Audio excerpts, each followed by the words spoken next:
bienvenue sur PMD Football, débrief de la Super Coupe d'Angleterre avec le dernier vainqueur de la FA Cup Arsenal face au champion en titre Liverpool. Un match qui a très bien débuté. On a assisté à un match équilibré avec deux équipes qui étaient là, qui ont respecté leur plan de jeu. Un Liverpool qui ne cesse d'attaquer, un Arsenal qui, avec un système à 3 derrière, essaie de contenir ses attaques et d'attirer cette équipe de Liverpool pour pouvoir exploiter les espaces de devant avec Aubameyang et qui va très vite, et ça paye avec ce premier but marqué par Arsenal sur une action qu'on a l'habitude de voir lors de la fin de la saison passée avec ce match contre Manchester City. On l'a vu aussi lors de la finale de FA Cup contre City. On l'a vu aussi lors du match face à Arsenal en fin de championnat. On a vu que cette équipe d'Arsenal, avec ce système d'Arteta qui joue à 3 derrière, ils essaient de faire des relances propres, c'est-à-dire garder le ballon dans le but, essayer de jouer, de prendre des risques, de sortir proprement le ballon. Et une fois le ballon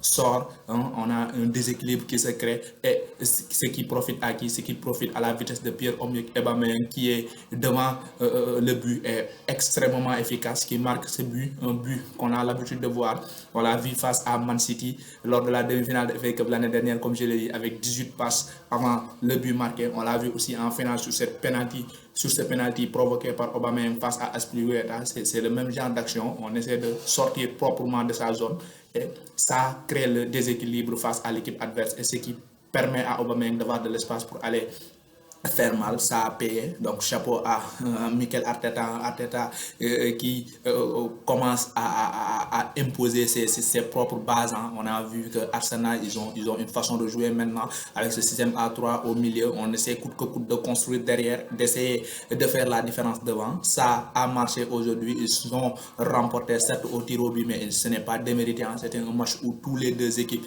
méritaient de remporter la victoire. Arsenal a gagné, Arsenal l'a mérité. Chapeau à Arteta, même pas une saison, 2 titres. Chapeau à lui. Il fait rêver, je veux dire, les supporters Gunners avec ce nouveau système, avec un jeu un peu plus huilé, avec de la confiance derrière. Et je veux parler de qui? De Emiliano Martinez, l'Argentin, parce que le mec, depuis la blessure de Bertolone, il est juste exceptionnel. Ce soir, on l'a vu sur 2 face à Sadio Mané. Il a été létal, il a été extrêmement bon.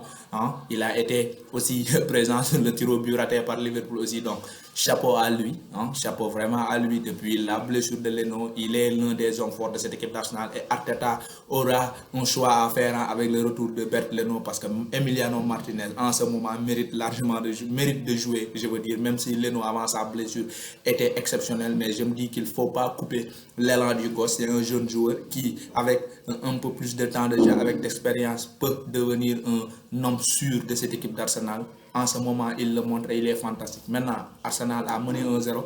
On a vu une équipe de Liverpool avec la rentrée de Minamino, de Fabinho. Minamino qui vient accompagner ce trio Mané, Salah, Firmino de devant. Liverpool qui va attaquer à 4.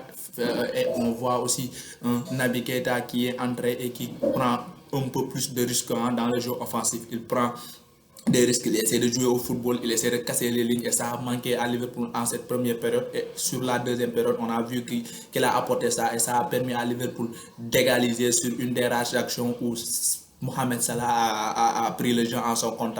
Il a déclenché cette action et il a permis à Minamino d'être face au gardien. Un but magnifique, chapeau à lui aussi, qui est entré, qui a marqué et qui a permis à Liverpool d'aller au tir au but. Chapeau. Sadio Mané, un match pas mal. Il a été très bon, je peux dire. Van Dijk aussi, Alisson. Tous les jours, je pense, ont été très bons ce soir, côté Arsenal tout comme côté Liverpool. C'était un match très bon, très spectaculaire, un match beau à voir. Ça donne des envies de revoir vite la Premier League reprendre, quand je vois cette équipe d'Arsenal avec Arteta qui commence à un peu mieux se connaître, qui commence à un peu avoir des bases solides, et probablement peut-être pourquoi pas l'arrivée de Thiago Alcantara ou bien de Thomas Partey. On peut voir, on va voir ce qui va arriver. Et si ces joueurs arrivent, ça va apporter un énorme plus à cette équipe d'Arsenal qui a besoin pas du 109 au milieu. Ils ont besoin du 109 au milieu pour pouvoir encore un peu plus être tranchant avec le ballon. Chapeau à Arteta, encore une fois, un jeune coach qui est là, qui croit en ses principes, qui croit en ce qu'il veut, qui croit en comment son équipe doit jouer. Ça a payé face à Chelsea. Ce soir aussi, ça a encore une fois payé. Maintenant, je vais parler de l'équipe de Liverpool. Pourquoi? Parce que cette équipe, il va devoir qu'il recrute un peu, pourquoi pas au milieu ou bien en attaque, pour avoir un peu plus de profondeur de banc, parce qu'on voit que cette équipe de Liverpool, elle peut être handicapée à ce niveau en Champions League, dans les grandes compétitions. Pourquoi? Parce que face à des équipes comme le Bayern, face à des équipes comme d'autres équipes, peut-être le Paris Saint-Germain, le Real Madrid, il va falloir avoir une profondeur de banc important pour pouvoir faire mal, parce que les remplaçants aussi, ils font partie du football. On a vu Minamino, il a marqué. Donc, il va falloir aussi que le board de Liverpool cherche et essayer de terminer Thiago Alcantara d'avoir Thiago Alcantara avant que Arsenal le prend, parce que Thiago, il peut apporter un énorme plus dans la créativité, dans les prises de risque, comme un Naby Keita le fait. Et Naby Keita, je me dis que cette saison, il sera un élément important de cette équipe de Liverpool, parce qu'il est l'un des rares milieux de terrain de Jürgen Klopp qui prend des initiatives, qui essaie de jouer vers l'avant. Chapeau à lui, à son entrée, il a été fantastique, il a été énorme. Maintenant, c'était un Community Shield pas mal. Arsenal le remporte et débute sa saison de la plus belle des manières. La Premier League va débuter le 10 septembre, 10, 11, je ne sais pas, le 9 septembre, dans presque 2 semaines, dans moins de 2 semaines. On va encore une fois se régaler, parce que ça va me rappeler la Premier League de 2007-2008, où tu avais Liverpool, tu avais Manchester United, tu avais Chelsea, 3 des meilleures équipes européennes en ce moment. 2007-2008, c'était les 3 meilleures équipes européennes en ce moment. La preuve, c'était 3 équipes qui sont allés jusqu'à demi-finale de Champions League. Cette année, je pense que ça va être la même chose avec Liverpool, Man City, Chelsea, Man United, et pourquoi pas Arsenal avec un peu de recrutement. Ça peut promettre. D'ici là, on continue à liker, on continue à partager, on s'abonne. Rendez-vous dans quelques semaines pour la reprise de la Premier League. On va aussi parler de la Ligue 1 dans pas longtemps, avec l'entrée en liste de Marseille, de Paris. D'ici là, on s'abonne.